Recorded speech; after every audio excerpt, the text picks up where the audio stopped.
दिखाए आँखों लगे फेस रिवील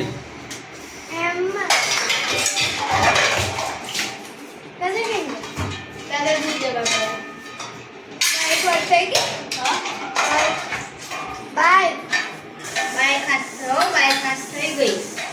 એ ચોમાસામાં એવું થાય બાય ચંપલ લાવવા પાવાગઢ જવાનું તો કઈ ના લાવતી લપસી જવાય એમાં એના લપસી જવાય ના લાવતી અમ્મી ના ફાવ ના ખાવ બીજા કઈ લાવવા હું લાવવા આ લપસી જવાય કે કહું ના એ સ્પેશિયલ ચોમાસા માટે છે તો ના બેસી હો ને પગ દુખાશે પેલે તો બરાબર ની ભૂખ લાગી સોનું ન તો તાર ફળિયામાં રહો એ હારી કઈ હારી રહો તારી વાત કરી શું હશે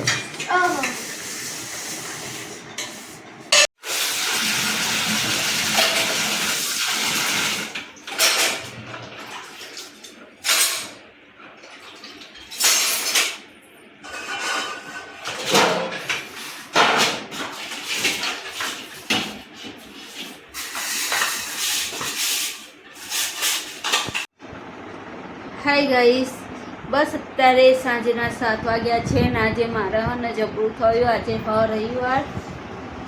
રવિવારનું 3 દિવસથી બહુ મપાડું કે મને દુખાય મને દવાઈ આલી મેં પીપી પણ મને કંઈ આરામ નહીં પડતો તમને કે એક કામ કર્યું કે ત્યાં બીજા દવાખાને લઈ જઈએ બીજા દવાખાને ડૉક્ટર શું કે મેં કોઈ ના આવો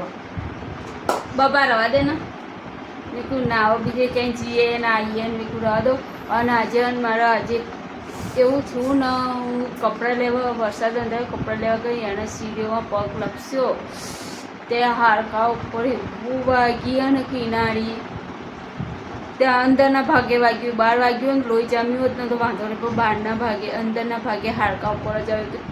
એટલું દુખાય તો હું યારીએ નહીં આપી આજે સવારની હા ને પલંગ ઉપર જ છું ત્યારે એ નહીં તેટલું દુખાય તો અમને કે હાર્ડવેરના ત્યાં લઈ જઈએ તો આજે રવિવારે એટલે હાર્ડવેરના ત્યાં બધા જે બંધ હશે એટલે કે સારું કે આજે રવા દે કે કાલે જઈશું તો મેં કીધું સારું આજે બધા પગ મીકું ને તરત જ ઝાટકો આવો પગ મીકું તરત જ ઝાટકો આવો એવો ઝાટકો આવો ને બૂમત પાડતી એવો ઝાટકો આવો બોલો ચાલો કશો વાંધો નહીં આજે અમારે જમવાનું કેન્સર થયું કે બહારથી લાવી દઉં મેં કીધું સારું તમે બહારથી લાવી દો મેં કહું આજ તો મને નહીં પગ મેં કાંઈ એવું હોત નહીં એટલું દુખાય મને પગે બોલો તારે આજે કામ હોય ને બધું આ લોકોએ કર્યું બાબા હાથ બતાડ આ લોકોએ કામ કર્યું ચાલો કશો વાંધો નહીં મારા બ્લોગમાં જોડેલા રોજો હાય ગાઈસ અત્યારે મારા બબાએ અમારા સાહેબને ઘડિયાળ પહેરાઈ છે કે અમારા સાહેબે મારા શેરમદમાં ઘડિયાળ પહેરી ને બસ એ પહેરી ત્યાં સુધી એમને ઘડિયાળ હાથમાં નથી એને અત્યારે જુઓ ભરત ઘડિયાળ પહેર્યા પછી કેવું હાથમાં લાગે ભાડે લાગે ઓય આમ જોવો ને જવા બાપા હું પૂછું ના સારું લાગે